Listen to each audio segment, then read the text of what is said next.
Motorway पर खातून से ज्यादती का मुलजिम आबिद शेखपुरा का करीब किला सत्तार शाह का रिहायशी है। मुलजिम आबिद का घर जेरे तामीर है। इलाके के लोगों का कहना है कि आबिद से उनका ज्यादा मेल जोल नहीं था। मजीद तफसीलात आबिद के घर के बाहर मौजूद समा के नुमाइंदे आसिम ऐवान से जानते हैं। जी आसिम, बताइए।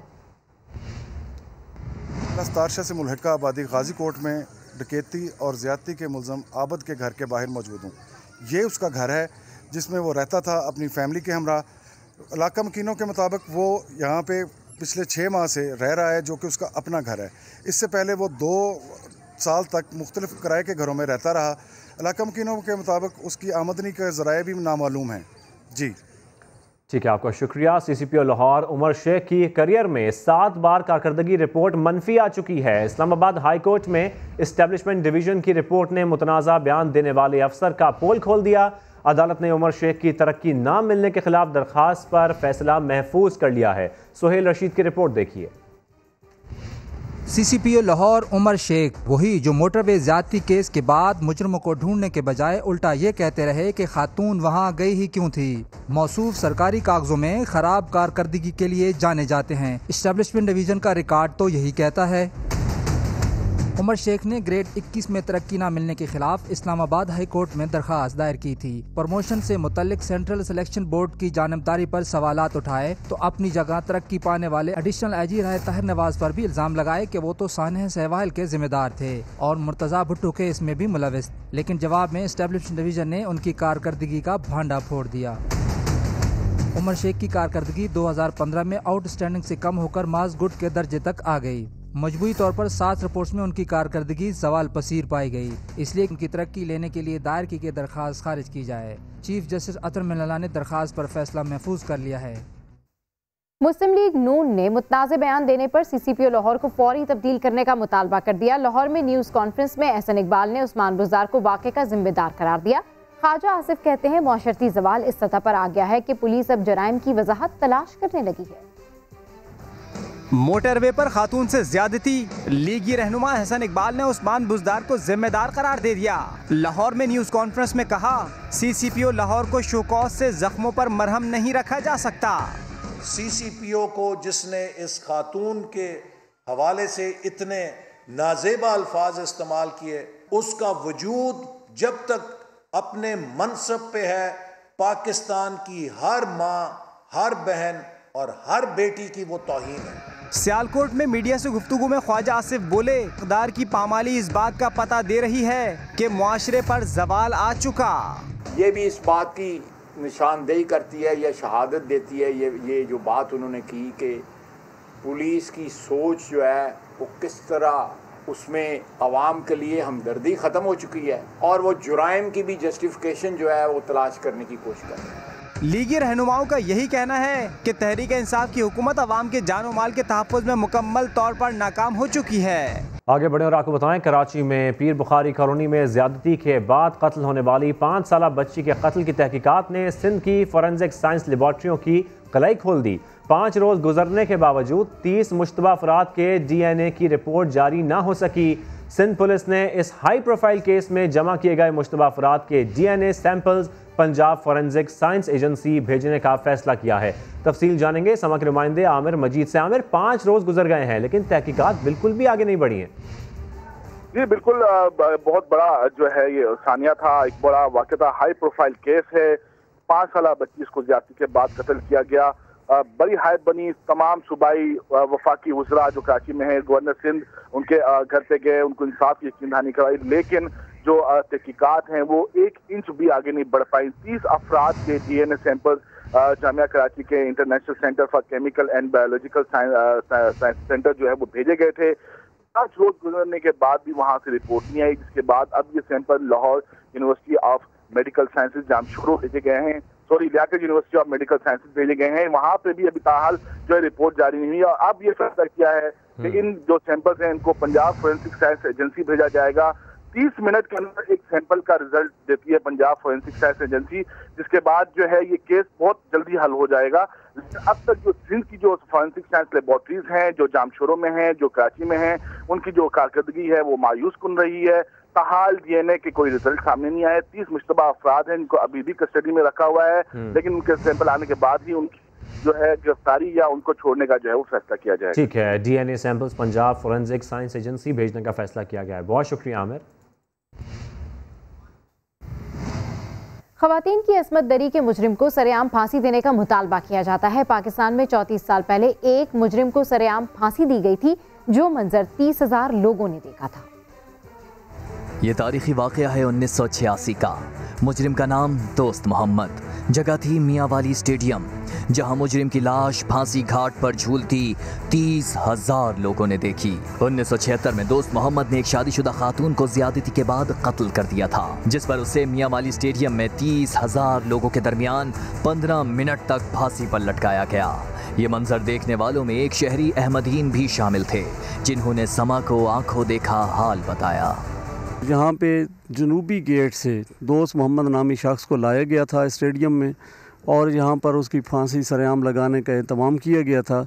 तो वहाँ पे काफ़ी 25-30 हज़ार लोग मौजूद थे। उन्होंने यहाँ मंजर देखा और दोस्त मोहम्मद को यहाँ तकरीबन 20-25 मिनट सरेआम फांसी पे लटकाया गया, और वहाँ पे काफ़ी लोगों के अंदर खौफ व हरास पाया गया था। बताया जाता है सरेआम फांसी के मंजर ने इस जुर्म का सोचने वालों के दिलों पर ऐसी धाक बिठाई कि ज्यादती के केसेस में वाज़ेह कमी हुई। अब एक बार फिर ज्यादती के केसेस रिपोर्ट होने पर शहरी मुजरिम को सरेआम फांसी देने का मुतालिबा दोहरा रहे हैं। मारूफ समाजी कारकुन शीमा किरमानी ने ज्यादती के मुजरिमों को सरेआम फांसी देने की मुखालफत कर दी। समा से गुफ्तगू में कहा, ज्यादती के मुजरिमों को लटकाने या सरेआम फांसी देना मुआशरे को और पुरतशद्दुद बना देगा। सिर्फ एक आदमी को सज़ा देना मकसद नहीं है, और ये बात जो अभी लोग कर रहे हैं कि उसको लटका दिया जाए और उसको, ये मैं समझती हूँ ये लटकाना, पब्लिक हैंगिंग वगैरह जो है, ये समाज को और ज़्यादा तशद्दुद की तरफ ले जाता है। क्योंकि हमें ऐसा समाज चाहिए जहाँ पे जो कानूनी तौर पे जो सज़ाएं होती हैं वो दी जाएं। ये हैंगिंग और हाथ पांव काट देना, ये सज़ाएं हमें एक्सेप्टेबल नहीं हैं। ये जो मिसोजिनी है, जिसे हम उर्दू में कहेंगे कि मर्दों औरतों से नफ़रत, ये इसको हमें हर तरीक़े से इस चीज़ को अपने माशरे से ख़त्म करने की ज़रूरत है। औरत को वही हक़ चाहिए जो कि एक सिटीज़न को इस मुल्क का हक़ है। और जहलम में 6 साला बच्ची के साथ गैर अखलाकी हरकत करने वाले उस्ताद को अहले खाना ने रंगे हाथों पकड़ लिया। पुलिस ने गिरफ्तार करके तफ्तीश शुरू कर दी है। इम्तियाज बेग की रिपोर्ट। घर वालों के मुताबिक उस्ताद 3 बच्चियों को घर में पढ़ाने आता था। 2 को छुट्टी दे दी, जबकि 1 को रोके रखा। मामू ने कमरे में जाकर मुलजिम को गैर अखलाकी हरकत करते पकड़ लिया। अवाम के हुजूम ने मुलजिम को सड़क पर घुमा घुमा के खूब मारा। इत्तला मिलने पर पुलिस पहुंच गई, मुलजिम को गिरफ्तार करके तफ्तीश शुरू कर दी। हमने क्राउड को कूल डाउन किया है, जो एक्यूज्ड है उसको सिक्योर किया है और उसको अपनी सेफ कस्टडी में लेके पुलिस स्टेशन शिफ्ट कर दिया गया है। और जो SHO है उसको डायरेक्शन हुई है कि वो मुद्दई से फौरी तौर पे रब्ता करके उनसे एप्लीकेशन ले और अपनी FIR जो है ना वो लॉन्च करें। महल्ले वालों के मुताबिक मुलजिम इन्हीं हरकत की वजह से महल्ला करीमपुरा से भी निकाला गया था। इम्तियाज बेग, समा, जहलम। जंग में पसंद की शादी करने पर नामालूम अफराद ने घर में घुसकर खातून को कत्ल कर दिया। वाक़े में 2 खवातीन समेत 3 अफराद जख्मी भी हुए। पुलिस के मुताबिक मुसर्रत बीबी ने तसव्वुर अब्बास से पसंद की शादी की थी। सुबह सवेरे 3 नामालूम अफराद घर में दाखिल हुए और मुसर्रत बीबी को कुल्हाड़ियों के वार से कत्ल कर दिया। मज़ाहमत पर 2 खवातीन समेत 3 अफराद जख्मी भी हुए, जिन्हें शोरकोट हस्पताल मुंतकिल कर दिया गया है। पुलिस ने मुकदमा दर्ज करके मज़ीद तफ्तीश शुरू कर दी है। भारत ने LOC के ततापानी और रक चक्री सेक्टर में सीज फायर मुआहदे की खिलाफ वर्जी की। गोलाबारी से बच्ची शहीद और 4 शहरी जख्मी हो गए। इस्लामाबाद से देखिए उस्मान खान की रिपोर्ट। कराची में एक और इमारत गिर गई। लियारी में 600 गज पर कायम इमारत का कुछ हिस्सा जमीन बोस हो गया। हादसे में 2 अफराद जाँ बहक जबकि 10 जख्मी हो गए। कमिश्नर कराची कहते हैं शहर में मखदूश इमारतों के खिलाफ जल्द ग्रैंड ऑपरेशन शुरू करेंगे। गवर्नर सिंध इमरान इस्माइल ने भी वाक़े की रिपोर्ट तलब कर ली।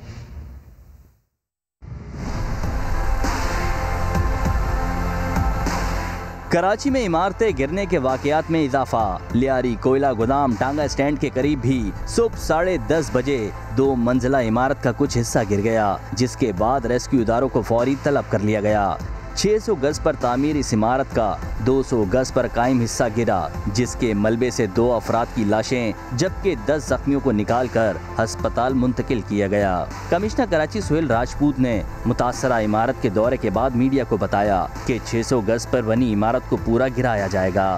कोशिश करेंगे कि इस किस्म की जितनी गैर कानूनी तामीरात इस इलाके में, न सिर्फ इस इलाके में बल्कि शहर के दीगर इलाकों में भी हो रही हैं, उनको हम रुकवाएं और उनके खिलाफ कानूनी कार्रवाई करें। डीसी साउथ के मुताबिक वाक़े के जिम्मेदारों के खिलाफ कार्रवाई होगी। बारिश के बाद मखदूश होने वाली इमारतों के हवाले से भी सर्वे जारी है। बकाया बड़ी बिल्डिंग है, वो हमने सारी जो है उसको एवेक्यूएट करा दिया गया है और उसको भी गिरा रहे हैं और साथ इन्वेस्टिगेट भी कर रहे हैं कि इसमें अगर किसी की लापरवाही सरकारी सतह पे या ओनर्स की तरफ से, तो दोनों पे जो है उसमें कार्रवाई होगी। गवर्नर सिंध ने वाक़े का नोटिस लेते हुए हादसे की मुकम्मल रिपोर्ट तलब कर ली। कैमरामैन कासिम रईस और मोहसिन अली के साथ सऊद बिन मुर्तज़ा, समा, कराची। जमीन पोस्ट होने वाली इमारत के मालिक का कहना है कि साथ वाले प्लॉट पर हैवी मशीनरी से काम शुरू होते ही इमारत गिर गई। इमारत गिरने के बाद मशीन का ड्राइवर भाग निकला। प्लाट बनता पड़ा है, वो मशीन शेवल लेकर आया, जो छोटा बच्चा चला रहा था। हालांकि मैंने मना भी किया था इनको, बोला नहीं भाई हम कुछ हुआ तो हम बना के देंगे। हम बोला बनाने की बात नहीं, ऊपर बंदे रहते। तो अभी मैं घर पे सोया हुआ था, बच्चों ने बताया कि ऐसा मशीन वाला तो भाग गया, छोटा बच्चा चला रहा था, शावल मशीन। ये बस नीचे गोदाम था, सिंगल था, फर्स्ट है, ऊपर छड़े रह रहे थे। कराची के इलाके लियारी में इमारत गिरने से जाबहक 2 अफराद की लाशें सैद खाने मुंतकिल कर दी गई हैं। मजीद जानेंगे समा के नुमाइंदे सऊद बिन मुर्तज़ा से। जी सऊद, आगाह कीजिए।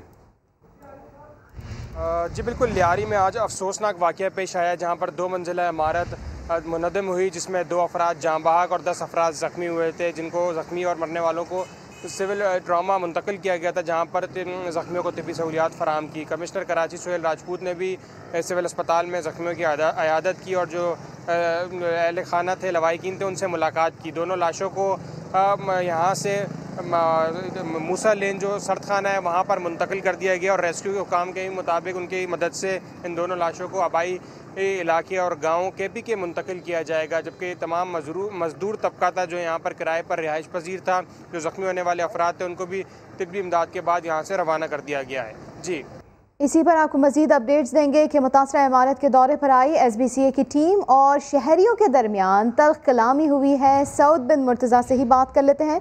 सऊद, बताइएगा क्या कुछ हुआ वहाँ पर फिर?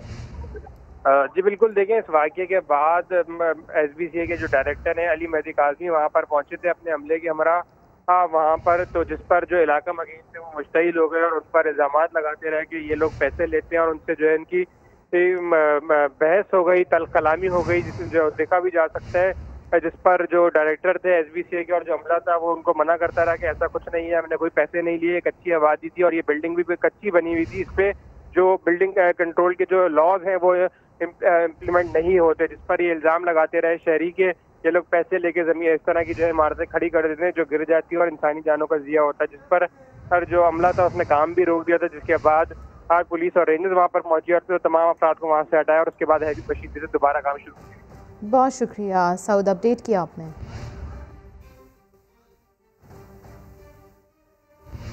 उल्टा चोर कोतवाल को डांटे। सिंध बिल्डिंग कंट्रोल अथॉरिटी के डायरेक्टर अली मेहदी काज़मी मीडिया और बिल्डिंग बनाने वालों पर बरस पड़े। कहा, हर इल्जाम बिल्डिंग कंट्रोल अथॉरिटी पर डालना दुरुस्त नहीं। खुद क्लैप्स नहीं हुई है, बराबर में जो खुदाई कर रहे थे साहब, पूरी जिम्मेदारी उनकी है कि ये पूरा उन्होंने उस पर एक्सीवेटर ने जाकर टकराया है, उसके बाद उसकी पहली बिल्डिंग दीवार गिरी, उसके मुस्तकिल दीवारें गिरती चली गई हैं। फिर में आप लोग ये समझते हैं कि सारा कसूर, सारा चोर, जहाज गिरे बिल्डिंग कंट्रोल, कोई अगवा हो बिल्डिंग कंट्रोल, कोई चोरी हो बिल्डिंग कंट्रोल, तो ये आप लोगों की सोच गलत है। हर चीज़ में आप बिल्डिंग कंट्रोल को ला रहे हैं इस तरह जैसे किसी के माँ बाप ही नहीं है बिल्डिंग कंट्रोल का, आपने उसको मजाक बनाया हुआ है। ये पूरा इलाका जो है कच्ची आबादी है, अभी भी आप देख लें कच्ची आबादी के मकान बने हुए हैं, उसका कौन सा रूल लगता है, कौन सा उसके अंदर कानून लगता है जिसमें ये कंस्ट्रक्शन हुई है। ये सब लोग जो है ये इनक्रोचमेंट है, ज़मीन चोर लोग हैं जिन्होंने ये कंस्ट्रक्शन की है, उनको कोई नहीं पकड़ रहा है जो ज़मीन चोरी करवा रहे हैं। अब आखिर में हर आदमी ये कहता है कि बिल्डिंग कंट्रोल चोरी की, बिल्डिंग कंट्रोल का इसमें क्या कसूर है। और एडमिनिस्ट्रेटर कराची इफ्तिखार शलवानी का कहना है 400 से ज़ायद मखदूश इमारतों को खाली करने के नोटिस दिए हुए हैं, मकीन खाली करने में ताख़ीर ना करें, बिल्डिंग गिरने के आज के वाक़े के जिम्मेदारों के खिलाफ कार्रवाई की जाएगी। दिए हुए हैं, लेकिन इसमें अगर किसी की कोताही हुई तो डेफिनेटली उसके खिलाफ इंक्वायरी होगी और उसको सज़ा दी जाएगी। मुझे याद है कि पिछली जो 3 बिल्डिंग जब मैं कमिश्नर था हुई थी और उसके खिलाफ SPCA के तमाम बंदों जो थे नामजद लोग उसमें FIR में शामिल थे। मारूफ मजहबी स्कॉलर अल्लामा ज़मीर अख्तर नकवी कराची में हरकत कल्ब बंद होने के बायस इंतकाल कर गए। करीबी रफ़का के मुताबिक नमाज जनाजा बाद नमाज मगरिब अदा की जाएगी। 40 से ज़ायद तसानीफ के मालिक अल्लामा ज़मीर अख्तर नकवी को गुज़िश्ता रात तबीयत बिगड़ने पर निजी अस्पताल मुंतकिल किया गया, लेकिन हरकत कल्ब बंद होने की वजह से इंतकाल कर गए। अल्लामा ज़मीर अख्तर नकवी 1944 में भारत के शहर लखनऊ में पैदा हुए। उन्होंने हुसैनाबाद स्कूल से मैट्रिक और गवर्नमेंट जुबली कॉलेज से इंटर की तालीम मुकम्मल करने के बाद ग्रेजुएशन की सनद शिया कॉलेज लखनऊ से हासिल की। ज़मीर अख्तर नकवी ने 1967 में नकल मकानी करके पाकिस्तान के शहर कराची में सकूनत इख्तियार की।